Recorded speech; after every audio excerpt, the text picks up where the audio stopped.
Welcome to Go Green Radio, everybody. So glad that you could tune in and join us. We have a great discussion coming for you today. We're joined by Kendra Seymour. She's the vice chair and co-founder of a nonprofit organization called Change the Air Foundation. And they are all about empowering families and schools to breathe safer indoor air through three things that we'll dive deep into as we go through this conversation. But they are heavy on education, policy advocacy, and small scale research. And I'm just so excited to welcome Kendra to the show. We're so glad to have you, Kendra. Welcome. Thank you so much for having me and for this opportunity and really for all that you're doing to raise awareness in this space. It's so important. Well, I couldn't agree more, and I'm so glad that we have you with us.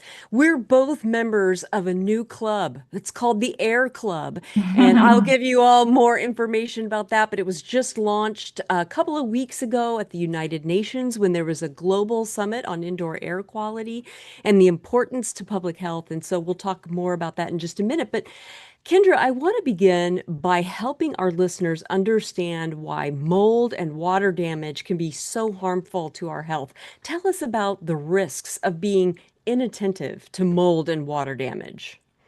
That's a great question. So I think it starts with this idea that a lot of people think that mold is just a cosmetic issue or a nuisance. Oh, it grows on my bread if I leave it on the counter too long. It smells like grandma's basement. People tend to think that it's natural. How bad can it be? While it's true that mold growth outdoors is a natural and healthy part of our ecosystem, mold growth indoors is not. And so the average American adult, now this was pre-COVID, spends more than 90% of their time indoors. And we're living and working, by and large, in tighter homes and buildings. And we're not always compensating for that by improving our filtration and our ventilation. And we're not always thinking about off-gassing of our building materials and VOCs and hazardous air pollutants from our cleaning sprays or moisture intrusion.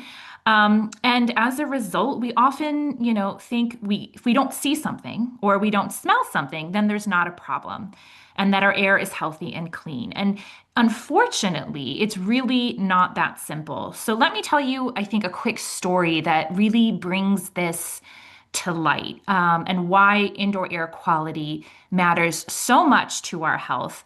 I had the privilege last year of meeting an amazing gentleman by the name of AJ. He was an HVAC technician down in New Orleans for almost 2 decades. And AJ started having what he describes as deja vu. And it progressed more and more. He eventually went to the doctor, and they couldn't find anything wrong. His labs were coming back normal. And time goes by, and he was having other issues like sinus problems and things like that, but he chalked it up to other issues, fatigue. He was running his own business. And over time, his health continued to deteriorate to the point he started having seizures and Mm. eventually grand mal seizures, which are very serious. And he was no longer able to work, to provide for his family, to live life and enjoy time with his daughter. And it got to the point where they went to neurologist after neurologist, and they said to him, your solution, your only next step is brain surgery. Mm. And they turned to these doctors and they said, listen, can you guarantee that if I have this surgery, the seizures would stop? And they said, no, in fact, there's a chance it could get worse. And for them, that didn't sit right. And they thought there has to be something else going on. He didn't have a history in his family of seizures. He didn't have a traumatic brain injury. There was nothing pointing to why this was happening to a young man in his 30s. And eventually they discovered functional medicine, and he ended up being tested for mold and mycotoxin exposure. The doctor that he had seen had said, listen, given your history, given your industry, you're in working with HVACs all the time, you're in attics and crawl spaces and they can be moldy. I want to rule out mold exposure. And when the test results came back, it was pretty shocking what they discovered that he had, in fact, been dealing with a massive amount of exposure. And eventually, with treatment, AJ's seizures began to reduce. Wow. And I'm happy to report that it's been 4 years and AJ is completely seizure free. And Wow. the takeaway there is AJ didn't need brain surgery. He needed his Mhm. doctors to ask the right question. How's your air? Tell me about the place you're living. Tell me about where you're working.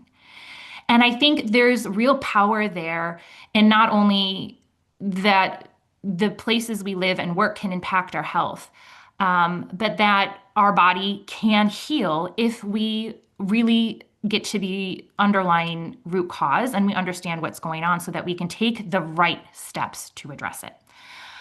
So that story kind of illustrates two reoccurring themes that I see all the time, and I'm sure you've seen and some of your listeners have seen that make this indoor air quality issue, that make mold and water damage and damp buildings so hard to address. And that first one is mold is often hidden. It's hidden behind walls and under floors in hard to reach places like attics and crawl spaces. So it's out of mind and out of sight many times. I Mm-hmm. think a second theme that kind of pops up here is this misconception that mold exposure only causes allergy-like symptoms. And there is more and more research out there showing that the connection between exposure to mold and mycotoxins and even bacteria that thrive in water damaged buildings can lead to poor health outcomes. And off the top of my head, there are two examples that kind of pop to the top, and that's the NIH recently updated some of their resources to reflect the wide range of symptoms that can be caused by mold and mycotoxin exposure. So it's not just asthma or coughing or itchy eyes or rashes, but it's also cancer, cognitive issues, memory loss, lightheadedness, brain fog, ringing in the ears, immune system. I could go on and on. Mental Mm-hmm. health issues, anxiety and depression. And the other one that pops to mind is the work of Dr. Dal Bredesen. He has done some really profound research on a type of Alzheimer's caused by environmental exposures from things like mold and mycotoxins. So to think that we could prevent even a small portion of people from developing Alzheimer's by ensuring, just healthier homes and healthier air in our buildings, to me, that's pretty profound and something that we need to pay attention to as a society. So I'll wrap that up by saying that when it comes to mold toxicity, the reality is that it takes people years, I think, to make that connection between their health and their home, if they ever make it at all. And Mm-hmm. this is devastating because this means years of painful and mismatched treatments. It's lost childhoods, it's missed work and job opportunities, and it's years of significant emotional and financial burden on already overwhelmed individuals and families. So, the bottom line, and a message that I want listeners to take away: where we live or work or go to school, if that building is unhealthy, we're going to pay the price one way or the other. Dr. Joseph Allen said it really well when we were at the United Nations Global Summit on Indoor Air Quality. He said, the person who runs your building may have a more profound impact on your health than your doctor. And he was talking about that exact issue, how important indoor air quality is. It's not just, ooh, it feels stuffy in here. It really can profoundly impact your health. And I noticed on your website something that really caught my eye because as a veteran myself who used to live in military housing, um, I want you to talk to us about why mold and water damage is such a big problem for military families. Yeah, absolutely. And first, Jill, thank you for your service. And I know you had mentioned your husband served as well. I have the utmost respect for the sacrifice our service members and their families make. For the listener, you may not know, it's roughly 700,000 military service members and their families currently live in military housing. And the unfortunate reality is that many of those homes are falling apart around them. Mold grows in children's bedrooms. The drinking water is contaminated. Ceilings contain asbestos and walls hide lead. Families are experiencing everything from rashes and vision loss and headaches to seizures to lifelong diagnoses, all because they chose to live on a military base. And a recent study that came out earlier this year is really profound. It found that 1 in 9 military children will be diagnosed as medically complex by the age of 5. And legacy recruits are a huge pipeline for the military. I think it's something like over 80% of Army recruits are legacy recruits, meaning they have a family member who served. And so Hmm. this is a really real issue on multiple fronts. And I think the thing that I was surprised to learn as I got more into the space, and I think a lot of Americans don't realize, is that military housing is no longer government run. More than 99% is privatized and controlled by third parties in 50-year contracts with the government. So when these families get sick or raise concerns, they're too often ignored. The homes are given band-aid fixes, and they're forced to sign, in some cases, non-disclosure agreements just to receive help. So unlike civilian renters, uh, um, outdated federal laws block military families from having the same legal protections as you and me. So this is Hmm. not just a housing issue, it's a readiness issue, it's a recruitment issue, and it's a national security issue. Our service members and their families sacrifice so much. The least we can do is provide safe housing for them. Agreed. And you guys have a survey on your website for military families. Talk to us a little bit about that survey and why military families should take it. Yeah, no, this is really important, and I hope that if we have any service members and their families listening right now, they head on over to our website at changetheairfoundation.org and take it. But this year, we have met with more than 60 congressional offices and other members of various government agencies, and we brought military spouses and their kids to the Hill. We wanted them to see the people behind the statistics, the children who are now battling a long string of illnesses, all because their families signed up to serve. So the good news here is that when we met with both Republicans and Democrats, nearly everyone was shocked by the stories that we shared and felt called to do something about it. The challenge that we found, and we've been told many times by the staffers and the congressmen that we've met with, that the information our government is getting is not always reflective of what's actually going on in these homes. So these congressional offices asked us to get truly independent, unbiased data about the scope of this problem. So we created the Safe Military Housing Survey. And I'll stop there for a moment just to say I know what some military families are thinking. This is just another survey and nothing will get done. Our survey is different. You know, it takes about 10 minutes to complete. It's anonymous. You can fill it out without fear of retaliation. And a lot of the questions on there come directly from lawmakers themselves. We're asking Mm. the important questions. We want to know about the health symptoms you're experiencing, that your kids are experiencing. We want to know how long it took to get that leaky roof fixed. We want to know if this impacted you financially and how. We want to know if the current reporting process in place worked for you, if it didn't. And then we're going to take this cumulative data, we're going to share it with lawmakers and other parties so that those informed, those in power can make informed decisions on how best to address this housing crisis so that our military can get back to doing what it's doing. So our goal is to get 5,000 completed surveys by October 22nd. So if this applies to you and you're listening, please head on over to our website, take that survey so we can bring your voice directly to Congress. And give us your URL one more time, Kendra. Sure. That's changetheairfoundation.org. And if you click on our resources tab, we have a military support page, and you can find the survey there along with some other helpful information. Perfect. In just a minute, we're going to take a break. But before we go, I want to tee up our next segment. We're going to be talking about this condition of poor indoor air quality, particularly mold and water damage, in another piece of our nation's infrastructure that, in many cases, is old and run down, and that's our schools.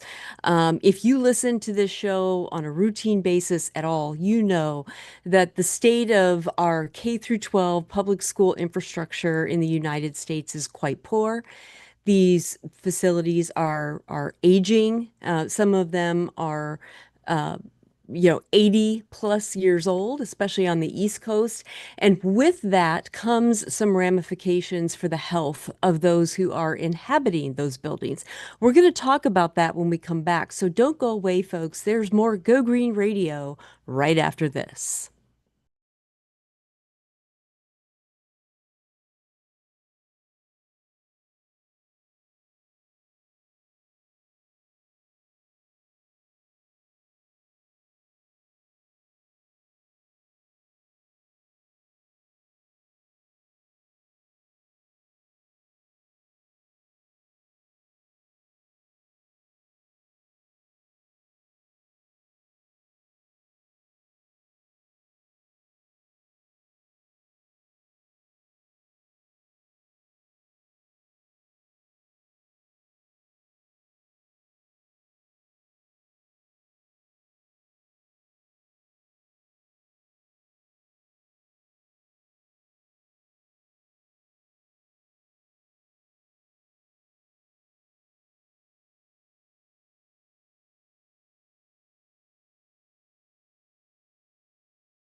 Welcome back to Go Green Radio. Thank you so much for joining us. Our guest today is Kendra Seymour. She is the vice chair and co-founder of a nonprofit organization called Change the Air Foundation. And before the break, we were talking about the issue of mold and water damage and how that can impact the health of the building inhabitants, whether it's a home, a school, an office. And I want to go to schools because, as I mentioned before we went to commercial break, many of our schools, from sea to shining sea in the United States, are quite old and run down. And as a result, I believe that, there's a good chance in some of the climates that we live in, that mold and water damage could be an issue for schools. Kendra, what do you know about that? Yeah, no, you're absolutely right. And, it's interesting. You mentioned Dr. Joseph Allen before. He also calculated that the average American student, by the time they graduate, I think spends something like 15,600 hours in school. And we know, to your point, from publicly available data, that the average age of a main instructional building in the US is around 49 years old, which that Mhm. means the equipment and the structure is really reaching the end of its lifespan. Yet many schools lack the proper funding to maintain and update these buildings, let alone fix problems related to mold and moisture. So I'll give you an example. I actually used to be a teacher before Oh. this. And I remember this was many years ago with budget cuts, they made the decision to turn off the heating and AC at 4 p.m. after students leave and on the weekends. Well, as many of your listeners know, air conditioning is one way that we help remove moisture from the air. Mhm. And the schools would go on long breaks. I'm in hot, humid Virginia. And it was the start of a school year, and when the teachers reported back, one wing of the building had developed white mold growth on everything, bulletin boards and chairs and desks. Now, I wasn't there and I didn't test it, but knowing what I know, we can assume it was a moisture related, more than likely mold growth, and they quote remediated unquote Mhm. overnight. So knowing that Ah. remediation of contents in buildings and correcting the moisture source usually can't be done overnight. There are some concerns there, but we see stories, unfortunately, all the time from teachers, from students, from parents. We see it on college campuses and in dorm rooms, and they're getting sick. Even just zooming out for a moment to just indoor air quality in general, we know that poor ventilation increases absenteeism for Mhm. students and teachers. It increases respiratory illnesses. It decreases our ability to focus. So it really is important that our school buildings are healthy so that our teachers can do their job and our students can learn. Absolutely. Now, your website has a series of interviews. You've got some really great ones on there, but one that really caught my eye was an interview with Patrick Lee and John and Lindsay Straszewski. I hope I said that right. You did, yes. Tell Mhm. us what you learned in that interview. Wow, that was a powerful one. I related so much to their story because it shows that parents really will do anything for their kids. Hmm. Patrick Lee's son started in a school in a Chicago suburb experiencing symptoms, so headaches and dizziness and ear ringing. I mean, at one point, he had to be brought home in a wheelchair from school. Oh. Patrick, yeah, eventually made this connection that it was something in the school because his son would get better when he would go home, right, over long breaks and weekends. But Mm-hmm. over time, it was taking longer and longer for his son to recover. And the school, to their credit, they tried sort of. They relied largely on ambient air samples, which is the equivalent of going to the doctor and him telling you you don't have cancer simply because your blood pressure was in range. You don't make a determination about the health of a building with a single snapshot or just a few limited data points. And so Patrick really spent months and ultimately years raising awareness, trying to get the school to address this issue in a meaningful way because other students were reporting symptoms. And he eventually connected with John and Lindsay Straszewski, whose daughter was experiencing dizziness and fatigue and heart palpitations. Her legs would start violently convulsing. Mm. when she was in the building, but the symptoms would resolve when she would leave. And so ultimately, they made the choice that was hard to protect their daughter's health to transfer her. And they asked the school to approve the transfer. And instead, they spent, according to them, the school spent over $30,000 in legal fees to block their request. And so they ended up Wow. pulling her from the public school and sending her to private school. So this, I mean, those are real students behind some of the numbers you may have heard on the news. So there was actually a Finnish study that was done in 2020, I believe, and it compared students in a mold and water damaged school to a control school. And what they found was shocking. The students in the moldy school were 63 times more likely to experience neurological symptoms. So that's concentration Wow. issues, brain fog, memory difficulties, dizziness, right? They were 14 times more likely to experience GI symptoms. They were 58 times more likely to experience muscular pain and 22 more times likely to have respiratory issues. You know, my heart really breaks for schools. They are in a hard place. But Hmm. we, as townships, as counties, as states, we need to first recognize that poor indoor air quality is a problem in our schools, and we need to commit the resources to fix it because our children deserve healthy schools where they can learn and not schools that make them sick. Right on, Kendra. I couldn't agree with you more. And in fact, my nonprofit organization, the Go Green Initiative, is part of a first of its kind investment by the federal government on this very issue. You know, the EPA has had a program called Tools for Schools for a Yes. long time. But back in 2023, Congress allocated funding to go a little further, do a little more. And our organization received a 5-year grant from the EPA to work on improving indoor air quality and to help school districts across the country develop indoor air quality management plans. And actually, if our listeners want to take a look at that work, if you go to gogreeninitiative.org, we have up at the top a place where it says indoor air quality. Click there and you'll see what we're doing. But I, I I really believe that we are at the beginning of a resurgence and a higher level of attention to indoor air quality in schools. Because the thing is, Kendra, and I know you know this as a teacher, but we're talking about impacting the lifelong outcomes of these Right. students when they cannot concentrate, when they do not feel well, and they're not learning at the same pace as kids who are, next door in a zip code where, for whatever reason, the indoor air quality is better in those schools.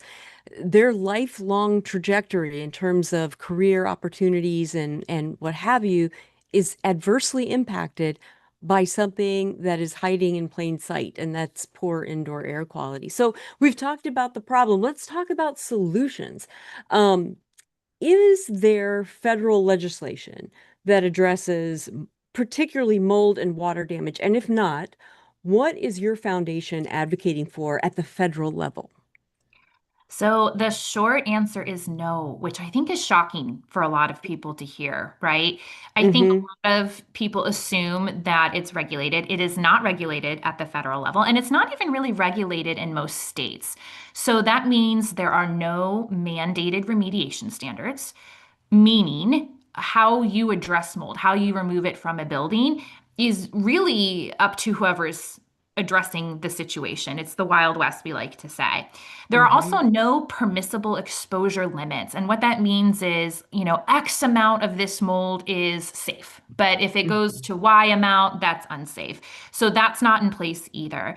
It's very different, mold and mold remediation from other indoor toxins that we typically think of, lead, radon, asbestos, things like that. But most recently, we've been working at the federal level to address how mold remediation is being handled in military housing. And I know we're going to talk about that more in a bit, so I won't dig into it now. But I think the big takeaway here is that mold exposure and remediation is not regulated at the federal level yet. But that said, we're doing a lot of work at the state level, and we are seeing a lot of success there. Let's talk about the state level because I saw on your website that the land of Lincoln, good old Mhm. Illinois, where we're both from, has passed pertinent legislation on this issue. Tell us what they've done and how that might be replicated elsewhere. Yeah, no, that was super exciting. Last year, Illinois, we really pushed for some change in the laws there, and Illinois passed the Mold Remediation Registration Act. And we did that with the help of some amazing volunteers, Patrick Lee, the father you heard about before, and a few others. And I think what was really exciting about this law in particular is that it was truly a bipartisan issue. Both Democrats and Republicans came together unanimously. So not a single vote against it, which I think speaks volumes to us at least, that our lawmakers recognize this as the serious health issue that it is, and they're willing to take steps to address it. And that law did three things. The first thing it did, it created a registry through the Department of Health that required active third-party certifications for mold remediators. And why does this matter? Well, this matters because in most states, you could go to bed tonight and wake up tomorrow and call yourself a mold remediator. So basically, anybody could be removing this allergenic, toxigenic, pathogenic, carcinogenic substance from your home without any specialized training. They don't even need proper PPE or proper containment. And that's a problem because bad remediation can make people sick. So the second thing it did is it required proof of insurance, which is always important. And the third thing it did is it established a mold information awareness campaign. So just like we have campaigns for radon and lead, we want homeowners and renters to have access to up-to-date and actionable information so they can make informed decisions. So the last thing I'll say is that mold and water damage, it is a serious public health issue. We are seeing that our lawmakers, no one's pro mold. And our next step, I think, as an organization and as a country, is to put in some of these consumer protections in place and focus on consumer awareness programs. Agreed. And actually, that's something that even local governments can do. I know in the state of California, every county has a Department of Health as well as the state level. And in the absence of state action, that happens frequently. I don't know about other Sure. states, but Yeah. in the state of California, the county Department of Health will sometimes take action on contaminants or other issues that the state Department of Health hasn't gotten around to yet. So we're going to take a quick commercial break, but when we come back, we've got much more with Kendra Seymour of the Change the Air Foundation. So don't go away, folks. There's more Go Green Radio right after this.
Welcome back to Go Green Radio, everybody. So glad you could join us. And if you just tuned in, let me catch you up. Our guest today is Kendra Seymour with a nonprofit organization called Change the Air Foundation.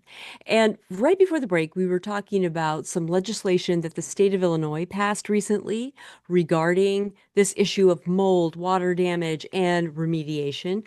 But I saw on your website, Kendra, that Colorado, Florida, Hawaii, Iowa, Ohio, Pennsylvania, and West Virginia have proposed legislation. Tell us about their efforts and what's keeping them from actually passing legislation like Illinois.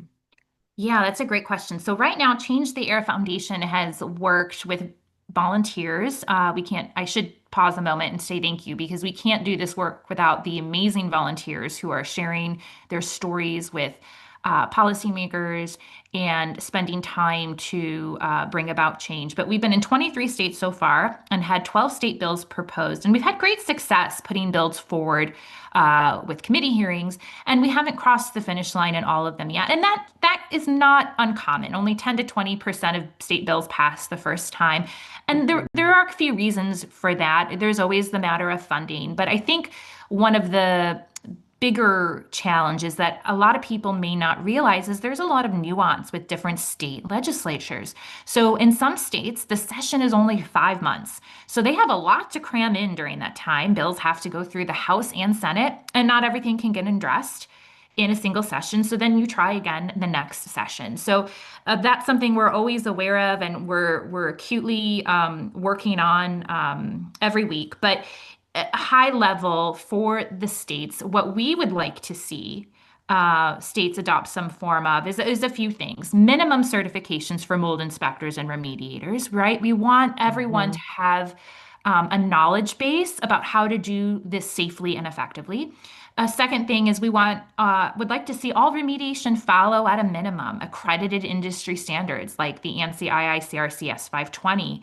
Too often I hear heartbreaking stories of whether it's military homes or rental properties or someone's own home where they're just ripping out walls and walls of mold and water damage and no protections are in place. And then the last thing is we would love to keep pushing for public awareness campaigns because I know on my journey, if I had had the right information, I would have made different choices. And I know that there are a lot of people out there that if they had the right information, they would make different and more informed choices. So it's something we're super passionate about, and we believe that by not only educating the public in who they hire and don't hire, but that reform at the state and federal level can do a lot to move this issue forward. Well, and your website is a great place to start. And I hope just one thing. If nothing else comes out of our interview, I hope that our listeners are crawling all over your site after they listen to this because Change the Air Foundation has some tremendous resources. And I want to give our listeners kind of a thorough understanding of why they should spend some time there. And so if somebody came to your website, and I'll have you give us the URL again, and they are just getting started, where would you recommend that they go first? Oh, I love this question because listen, this journey can feel very overwhelming. And you can go online and you're going to find all sorts of conflicting information. And you could call 5 different remediation companies and you're going to get 5 different solutions. So, as Mhm. a homeowner or renter, you're thinking, wow, who do I believe? Who do I trust? Who do I give my money to? Who do I give my time to? So, at our organization, which you can find all of our resources at changetheairfoundation.org. Everything is free. We don't sell anything. Our goal is just to give you the information so that you can make informed decisions. If you're just starting out, or maybe you're in the unfortunate position, you're in the middle of a bad remediation, I want you to head on over to our website and click on our resources tab because the first thing you're going to see is our Start Here tab. And we have recently expanded that. So we've divided that into a couple different sections: mold in the home, mold in the military, and mold in the workplace. We have mold in the schools coming soon. So you can pick which one is most applicable to you. But I'll focus on mold in the home because if you go to that section, what we've done is we've broken the process down into 5 steps. And we take you through step by step what you need to know.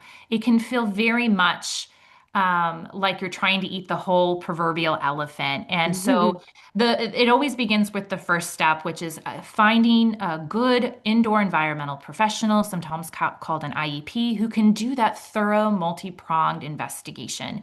And again, because these industries aren't regulated, there's not a lot of consistency. It really is the Wild West. Step two talks about what does safe and effective mold remediation look like. We go on in step three to talk about post-testing and how important that is to determine if the remediation was successful. We talk about in step four, how do you address cross-contamination? So cleaning the rest of your home and belongings. That's an area that a lot of people don't think about. They think about removing the physical area of mold growth and water damage, but we need to be thinking about if byproducts, mold spores, fungal fragments, things like that were put off by that colony. We want to make sure we remove them from the environment. And then if you are having health symptoms, how do you proceed from there? And we have some amazing resources linked for health, how to find good health practitioners and such. So I know it really came from a personal experience. When my husband and I bought our first home many years ago, we thought we did everything right. We hired what we thought were knowledgeable people. They sounded like they cared. We trusted them. And while I don't think their intentions were malicious, I think looking back, they just weren't informed. And so we made every mistake possible. And I don't want your family or you to pay the same price that we did. Our health suffered, our bank account suffered, the financial, emotional, mental, physical stress.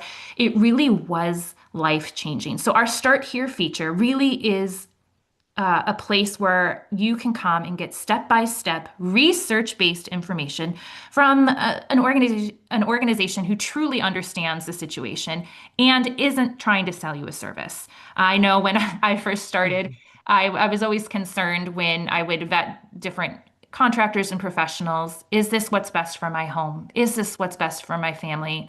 Are they just trying to sell me a product, or is it really going to solve my situation? So we try to take some of the mystery and the overwhelm away. So if you're navigating mold and water damage, if you think it's a problem, we want you to get the right information, and you can find all of that in our Start Here section.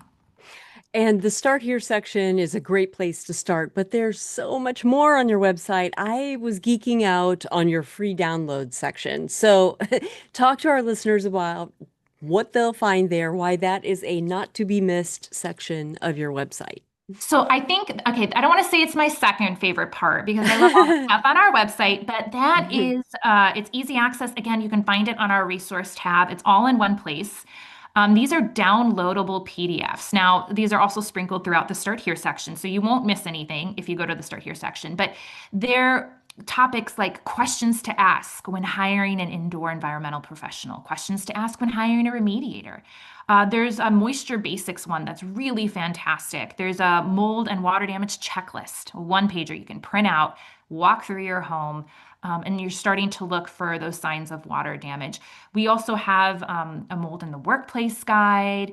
We have one of my favorites is mold remediation at a glance. A challenge we have is that there isn't a lot of consumer friendly resources explaining what safe and effective remediation is. It's the standards right now that are optional to follow are written for industry professionals. So if you were to pick up a copy of that as a homeowner and renter, you may not really understand fully everything that it's saying. And so we created this resource, Mold Remediation at a Glance, specifically for homeowners and renters so that when you're talking with industries professionals, you're understanding what they're saying. It takes away some of that overwhelm.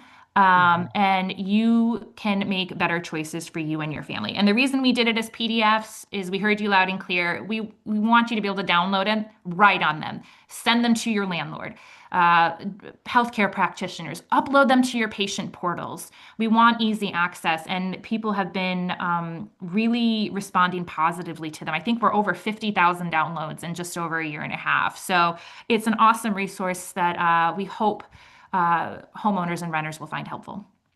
You've also got I think it's like 74 or 75 episodes on your podcast. And, I mean, a lot of people really like to get their information these days from podcasts. So tell us about some of those episodes and maybe most important to our listeners, how those episodes can help them.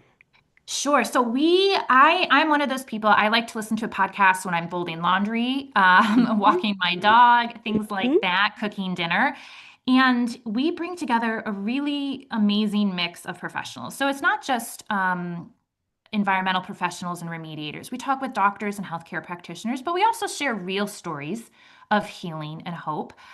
We bring together, architects and building biologists and everyone who comes together to make a healthy home, and we highlight that. So I'll highlight just there's so many interviews, but some of the really helpful ones for listeners if you're not sure where to start. For our runners, you're in such a unique situation that I know is tough. Is we have an episode with Corey Levy called Runner's Survival Guide to Mold. That's incredibly Mhm. helpful. If you've ever had to deal with the nightmare of insurance, oh my goodness, we have a Mhm. fantastic one with Gwen Beatty on how to maximize your insurance payout. If you're curious about mold testing and inspections, we have a great episode with Bill Weber.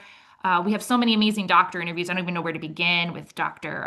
Del Crista and Dr. Catarai. More recently, Dr. Christian Navarro Torres, if you're also dealing with Lyme, that's a really powerful one.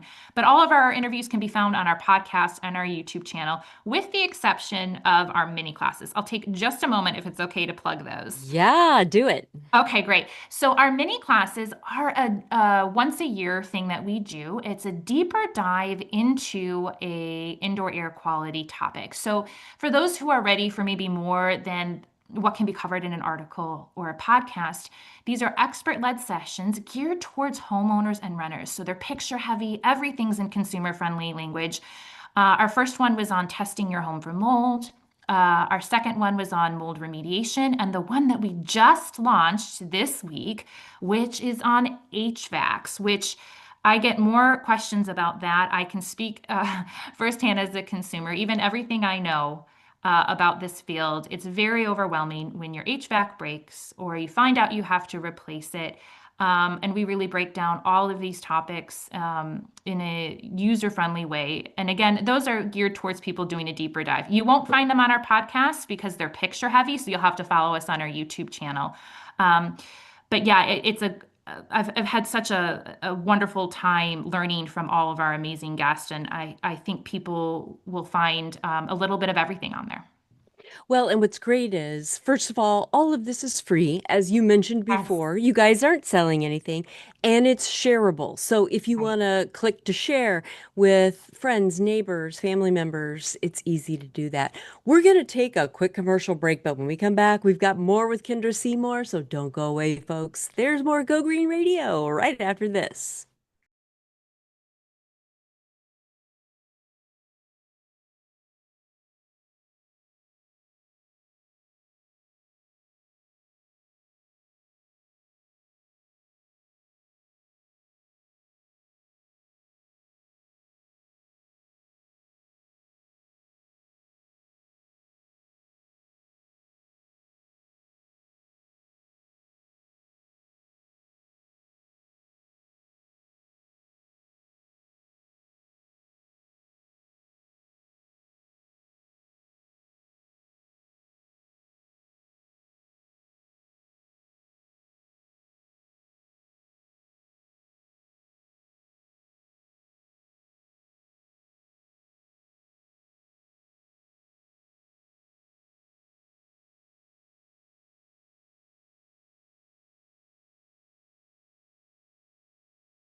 Welcome back to Go Green Radio, everybody. So glad that you've tuned in with us. Our guest today is Kendra Seymour from Change the Air Foundation. You can check out their website, and you really should because it's excellent at changetheairfoundation.org. Their resources, their podcasts, articles, blogs, mini classes, downloadables. There's just so much there, and it's really well organized. So please take a look at their website. Um, Kendra, if you don't mind, I'd like to get a little personal because we like to get to know our Mhm. guests on Go Green Radio, and I think sometimes our personal stories help others who may be listening and are in similar circumstances. But nonprofit work like what you're doing is really hard. I do it too. I've been running a nonprofit organization since 2002. What is it that keeps you motivated to do this work when you face challenges and barriers, as there always are with nonprofit work? Oh gosh, that is such a great question because this is a very personal issue for me, right? My family was impacted, my children were impacted, and when we came out the other side of all of this, I wanted to make a difference. I wanted to help other families avoid some of the mistakes that we made. And while I know that I can't stop mold and water damage and bad practices everywhere, I can help people make fewer mistakes and smarter decisions and heal faster so they can get back to doing what they want to be doing, which is living their life, right? Hmm. I'd be lying if I said that the nonprofit work wasn't incredibly hard at times. As you know, it's long Hmm. hours. I work Hmm. 7 days a week. And I'm actually a full-time volunteer running the organization. And Oh my. I think that what inspires me though is that the generosity of our donors, we don't rely on government grants. We're small, yet I am so moved every day by the people who are the most impacted, but still find a way to give 10 or $20 because I know how expensive this journey is and I know how much that means to them. And yet they still say, I believe that everyone needs access to the right information. And I don't want anyone else to go through what I did. And so I'm always so moved by the people in this community. And I'm sure you can relate to this. There are points where I think, oh, maybe this isn't for me. And then I hear a story or an email from someone, or it's a comment on one of our Facebook groups about how they're doing better or the information made a difference. And it really is inspiring. And when I see my kids and they're healthy and happy, that's why I do what I do. So it really is such a personal thing. And I also think this is a solvable problem. Um, Yeah. Absolutely. Well, you took me back to the early days of the Go Green Initiative because I don't want to tell you how many years I was an unpaid volunteer running the mhm. organization because I hope that your journey in that capacity is shorter than mine because you deserve to be paid for your work. And I hope that as Change the Air Foundation begins to gain, more and more attention, that you know, you will and others in your organization will be able to do this for a living. Nonprofit work is valuable and has value to society. So I hope that that part of your journey is short, and that the rest of your journey is very long, and that maybe we can get some donors and funders headed in your direction because the work you're doing is well worth it. Many of our listeners are young adults early in their career. They want a career in sustainability. They hear stories on Go Green Radio from folks all of the time who will say, gosh, when I was in high school or college, I could have never imagined doing the work that I'm doing now. And they always want to know, what was the path? How did you get there? Illuminate that path for us because we don't know how to get a green job. And so, what advice would you give to those young folks based on your own educational and career experiences? This is a really great question because I think there is so much opportunity for young people to do good and differentiate themselves. So, if you approach sustainability, or even if it's something like you're in construction or HVAC design, or you want to run a mold remediation company, or you're going to focus on healthy building materials. If whatever you do, if you can bring the human health perspective to everything that you do, I think you're going to differentiate yourself. Yes, we want to build homes that are energy efficient, right? We want Hmm. to do good things for our planet. And we also want to protect the health of the people that live in those buildings. And so I think if Hmm. you can bring at the heart of this, which is the people and pets who live and work inside these buildings with you, I think you will differentiate yourself from others and position yourself to do some really important work that, to Dr. Joseph Allen's point, you're going to have a greater impact on someone than maybe even their own doctor. And I think that is something we should embrace with young people as they pick careers, that there's so much good that can be done with some of these fields. And so I hope more and more young people, raise their hand and take up the call to do this kind of work. I do too. And I think what you said rings true in terms of the wide breadth and spectrum of green jobs, quote unquote, green jobs there are out there. Um, and you can bring sustainability into almost any job. And so if sustainability and a healthy environment in your community is important to you, you can pursue a career that brings about the kinds of changes in your community that you want to see in a sustainable direction as an accountant, as a, builder, as a HVAC, engineer, as a teacher, as, so many jobs touch all of the various aspects of sustainability. And you really can bring it with you wherever your passion lies. We have internship programs through our organization, and we've had students that study everything from English to engineering and everything in between, and vocational students as well that are in CTE programs. And now we follow them in their adult careers, and they really do run the gamut, but they bring that heart for, human health as it relates to environmental toxins with them, and they make it part of their career and their passion.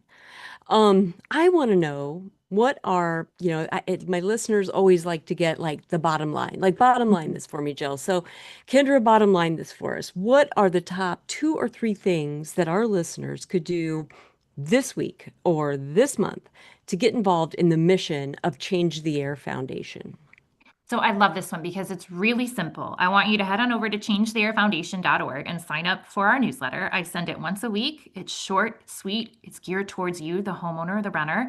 And it's the great way to stay up to date on what we're doing and get access to all of our resources. So I would encourage everyone to do that. Another thing you can do is follow us on social media. We're on Facebook and Instagram, LinkedIn and YouTube. And because this problem starts with raising awareness. Please share our content, whether it's on social media or in an email or sending a website through text to a friend. We want as many people as possible to understand how the air in their home can, promote health and wellness or make them sick. But we want people to know that there are resources available to help them heal and build a healthier home. This work is so important and it deserves to be supported in every which way. And I would love to see some companies or other organizations help sponsor your work so that it can expand to an even greater extent. Why should companies or organizations get out there on your website and donate? Oh, well, thank you for mentioning that. But we love to partner with like-minded companies that are committed to making meaningful change. These are companies who are not just about selling a product or service, but who really want to become philanthropic leaders and kind of foster this culture of social responsibility. So, if you're in a company and you're interested in learning more, we have a corporate partners tab on our website that you can check out and information that you can get if you reach out to me. So we would encourage Outstanding. any like-minded company to certainly reach out, and I would love to hop on a phone call. Kendra, thank you so much, and thank you to your organization, Chair the Change the Air Foundation. I want to thank you for joining us, and I want to thank our listeners for joining us too. We'll be here same time, same place next week with more Go Green Radio. Until then, have a wonderful week and do something in your life to go green.